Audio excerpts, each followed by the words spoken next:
ঘোড়াটা দুরন্ত বেগে ছুটছে। দু পা দিয়ে শক্ত করে ঘোড়াটার পিঠে ছেটে আছে এক সুদর্শন তরুণ। তরুণের হাতে ধরা ছোট একটা বাঁকানো ধনুক। দু পায়ের গোড়ালি দিয়ে সে নিয়ন্ত্রণ করছে ঘোড়ার গতিপথ। গোড়ালির ভেতরের দিকটা দিয়ে ঘোড়ার পেটের এক এক জায়গায় এক একভাবে চাপ দিলে ঘোড়া সেভাবে দিক বদলায়। ছেলেটির চোখ এই মুহূর্তে সামনের দিকে নয়, পিছনের দিকে। দূরের একটা গাছে দারুণ একটা বেদানা দেখছে সে। এই বেদানাটা তার খাওয়া চাই, অবশ্যই গাছে না উঠে। অগুজের হাতে তীর থাকতে অগুজ গাছে উঠে কি করবে? তরুণ ঠিক করলো ঘোড়াটাকে সোজা গাছের দিকে না ছুটিয়ে উল্টো দিকে ছোটাবে। সোজা ছুটিয়ে তীর তো বাচ্চারাও লাগাতে পারে, তাতে আর বাহাদুরি কি আছে। তরুণ ঘোড়ার বেগ আরো বাড়িয়ে দিল। প্রায় 200 কদম এসে ঘোড়াটা যখন শূন্যে লাফিয়ে উঠল, ঠিক তখন সে ধনুকের তীর ছুড়ে দিল। বেদানাটার বোটা গাছ থেকে আলাদা হয়ে নিচে পড়ল। গাছের নিচে গিয়ে বেদানাটা তুলে নিল তরুণ। পাগড়ি খুলে ফেলে নিশ্চিন্তে খেতে শুরু করলো সে। তার কুচকুচে কালো চুল ফুরফুরিয়ে উঠছিল আনাতোলিয়ার পাহাড় থেকে আসা বাতাসে। এই ছেলেটার নাম উসমান, উসমান বিন আর্তুগ্রুল। এই উসমান গাজীকে নিয়েই আজকের পর্ব। এক রাতে এদেবালির দরগাতে অবস্থান করার সময় দেখা স্বপ্ন পরের দিন তিনি এদেবালিকে জানান। তিনি বলেন, আমার শাইখ স্বপ্নে আমি আপনাকে দেখেছি। একটি চাঁদ আপনার বুকে দেখা দিয়েছে। এটি উঠতে থাকে এবং আমার বুকে এসে অবতীর্ণ হয়।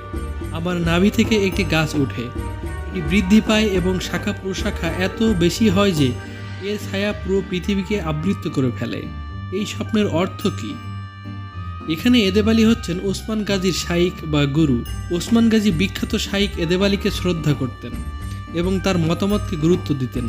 তিনি প্রায়ই এস্কি শহরে এদেবালির সাথে সাক্ষাৎ করতেন। এক রাতে এদেবালির দরগাতে অবস্থান করার সময় তিনি এ স্বপ্ন দেখেন, যা পরের দিন তিনি এদেবালিকে জানান। জবাবে এদেবালি কিছুক্ষণ চুপ থেকে বলেন, অভিনন্দন ওসমান, সর্বশক্তিমান আল্লাহ তোমার এবং তোমার বংশধরদেরকে সার্বভৌমত্ব প্রদান করেছেন। আমার কন্যা তোমার স্ত্রী হবে এবং সমগ্র বিশ্ব তোমার সন্তানদের নিরাপত্তাধীন হবে। উসমানের স্বপ্ন উসমানীয় সাম্রাজ্যের উত্থানে জোরালো ভূমিকা রেখেছে। উসমানীয় পণ্ডিতদের কাছে এই স্বপ্ন খুবই আকর্ষণীয় ছিল তাদের লেখনীতে। উসমান গাজী হলেন উসমানীয় তুর্কিদের একজন বিখ্যাত নেতা এবং তিনি উসমানীয় রাজবংশ বা পশ্চিমাদের ভাষায় অটোমান এম্পায়ারের প্রতিষ্ঠাতা, যাকে ইতিহাসে উসমান গাজী বা ওসমান বে বলে অনেকেই চিনে থাকেন। উসমান গাজীর জন্ম। অটোমান সাম্রাজ্যের প্রতিষ্ঠাতা ও প্রথম ওসমান 1258 খ্রিস্টাব্দে বুরসার কাছে সগুতে জন্মগ্রহণ করেন। তিনি এর্তুগরুল গাজীর 3 পুত্রের একজন এবং তার মা ছিলেন হালিমে খাতুন। ওসমান গাজী মাত্র 23 বছর বয়সে যখন তিনি সগুতে কাই গোষ্ঠীর নিয়ন্ত্রণ নেন এবং তার পিতার মৃত্যুর পর সিংহাসনে আরোহণ করেন। 1326 সালে তার মৃত্যুর আগ পর্যন্ত 27 বছর শাসন করেন। সিংহাসনে আরোহণের পর তিনি নিজের চারপাশে বেশ কয়েকটি তুর্কমান দলকে একত্রিত করেন এবং সেলজুকদের আলাউদ্দিন কায়কোবাদ প্রথমের সাথে সহযোগিতা করে বাইজেন্টাইনের বিরুদ্ধে যুদ্ধ করেন। সুলতান আলাউদ্দিনের নির্বাসনের পর যখন সেলজুক সাম্রাজ্য শাসকহীন থেকে যায়, তখন ওসমান গাজী 1299 সালে তাদের শাসনের অধীনে পুনরায় একত্রিত করেন, যা ইতিহাসকে অটোমান সাম্রাজ্যের ভিত্তি হিসেবে চিহ্নিত করে। উসমান, যার নামেই নামকরণ করা হয় উসমানীয় সাম্রাজ্যের, যাকে অটোমান সাম্রাজ্যও বলা হয়। উসমান থেকে উতমান এবং ধীরে ধীরে ইউরোপীয়দের কাছে হয়ে যায় অটোমান। সে যাই হোক, আমরা উসমান বলেই সম্বোধন করব। প্রথম উসমানের নাম তৃতীয় রাশিদুন খলিফা ওসমান ইবনে আফফান রাদিয়াল্লাহু তাআলা আনহু এর নামে নামকরণ করা হয়েছিল। তার জন্মের পূর্ব থেকেই মঙ্গোলদের নির্যাতন তীব্র পর্যায়ে ধারণ করেছিল।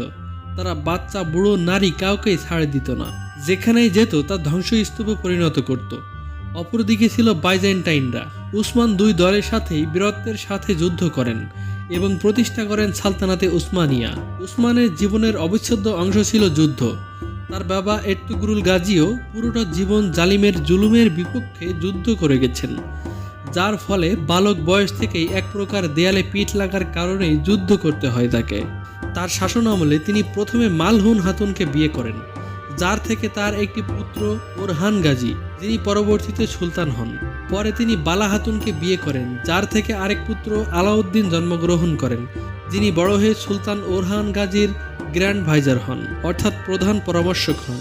ওসমান গাজীর ডাকনাম ছিল কারা ওসমান, তুর্কি ভাষায় কারা, যা একটি প্রাচীন তুর্কমান ঐতিহ্য অনুসারে সাহসী বা বীর ব্যক্তিত্বকে বোঝায়। তিনি ছিলেন চওড়া ও উঁচু বুক ও লম্বা হাত, গোলাকার মুখ, পাতলা দাড়ি, লম্বা ঘন গোঁফ, লম্বা নাক, কুঁচকানো চুল, ঘন ভ্রু, গভীর ও সূক্ষ্ম কণ্ঠস্বর। ঘোড়ায় চড়াই পারদর্শী ছিলেন। তলোয়ার ব্যবহার এবং যুদ্ধ কৌশলে তিনি সুপ্রসিদ্ধ ছিলেন। তিনি ছিলেন ন্যায়পরায়ণ, দরিদ্র লোকদের খুব সাহায্য করতেন। এমনকি যদি তিনি কোনো অভাবী ব্যক্তিকে দেখতেন তখন তাদেরকে নিজের পোশাকও দিয়ে দিতেন।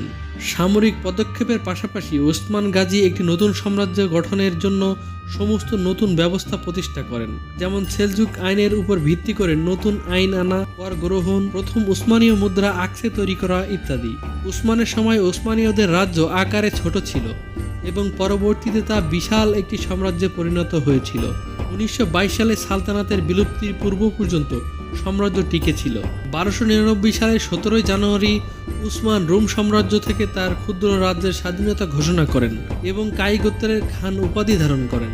সেলজুকদের ভাঙনের পর আনাতোলিয়ায় ক্ষুদ্র তুর্কি রাজ্যসমূহের মধ্যে উসমানীয় রাজ্য অন্যতম একটি রাজ্য ছিল। সে সকল রাজ্যের মধ্যে উসমানীয়রা অবশেষে আনাতোলিয়াকে তুর্কি শাসনের অধীনে ঐক্যবদ্ধ করেন। মঙ্গলদের পশ্চিমামুখী আগ্রাসনের কারণে অসংখ্য মুসলিম উসমানের সাম্রাজ্যে আশ্রয় গ্রহণ করেন।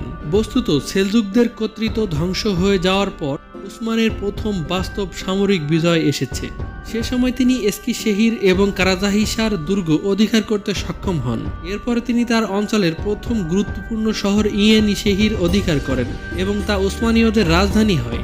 1302 সালে নাইসিয়ার নিকট সংঘটিত বাফিয়াসের যুদ্ধে বাইজেন্টাইনদের পরাজিত করার পর উসমান তার বাহিনীকে বাইজেন্টাইনদের নিয়ন্ত্রিত এলাকার নিকট অবস্থান করান। বিপুল সংখ্যক গাজী, যোদ্ধা ও ইসলামিক পণ্ডিত এবং দরবেশ উসমানের নিয়ন্ত্রিত অঞ্চলে বস্তি স্থাপন করেন। অভিবাসীদের অনেকেই তার সেনাবাহিনীতে যোগ দেন। বিভিন্ন পটভূমি থেকে উঠে আসা গাজী, যোদ্ধা এবং অভিযাত্রীরা ওসমান গাজীর আমিরাতে জড়ো হয়। উসমানের ক্রমবর্ধমান প্রভাবের ফলে বাইজেন্টাইনরা ক্রমান্বয়ে আনাতোলিয়ার গ্রামাঞ্চল ত্যাগ করেন। বাইজেন্টাইন নেতৃত্ব ওসমানীয়দের বাধা দেওয়ার চেষ্টা করছিল, তবে তারা সুসংগঠিত ও কার্যকরী ছিল না। ইতিমধ্যে উসমান উত্তর দিকে সাক্রিয়া নদী এবং দক্ষিণ দিকে মারমারা সাগরের দিকে সীমানা বিস্তার করে ফেলেন।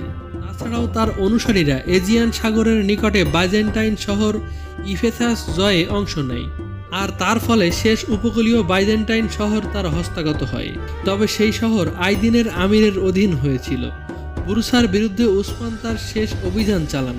তিনি তাতে ব্যক্তিগতভাবে অংশ নেননি, তবে বুরসার জয় ওসমানীয়দের কাছে খুব গুরুত্বপূর্ণ ছিল। বাইজেন্টাইনদের বিরুদ্ধে পরবর্তী অভিযান সমূহের ক্ষেত্রে সেই শহর ভিত্তিভূমি হিসেবে কাজ করেছে। পরে ওসমানের পুত্র প্রথম ওরহান সেখানে রাজধানী স্থানান্তরিত করেন। উসমান গাজী বে রহমাতুল্লাহ আলাই। খুলাফায়ে রাশিদুনের ন্যায় উসমানের আচার ব্যবহার ছিল নিতান্তই সহজ সরল। মৃত্যুর সময় তিনি স্বর্ণ, রৌপ্য কিছুই রেখে যাননি। অমিত সাহস, সতর্কতা, সুদৃঢ় সংকল্প, অসাধারণ কমন সেন্স, আকর্ষণ ক্ষমতা এবং লোক চালানোর দক্ষতা সহ যেসব গুণ সাধারণ সাম্রাজ্য স্থপতিদের থাকা দরকার তা পূর্ণমাত্রায় ওসমানের মধ্যে ছিল। পিতৃব্য চাচা দুন্দারকে হত্যার কথা বাদ দিলে তাকে দয়ালু ও কোমল প্রকৃতির বলে স্বীকার করতে হয়। যদিও তিনি চাচাকে হত্যা করেছিলেন বিশ্বাসঘাতকতার দায়ে, তিনি ব্যবস্থাপক ও ন্যায় বিচারক হিসাবে প্রসিদ্ধি লাভ করেন। সদ্গুণের জন্য তার সুখ্যাতি ছিল পুরো এলাকা জুড়ে। দক্ষ ঘোড়ার সওয়ার হিসাবে তুর্কি সাম্রাজ্যের প্রতিষ্ঠাতা ওসমানের জুড়ি ছিল না। লোকে তাকে কারা বা কালো ওসমান বলে ডাকত।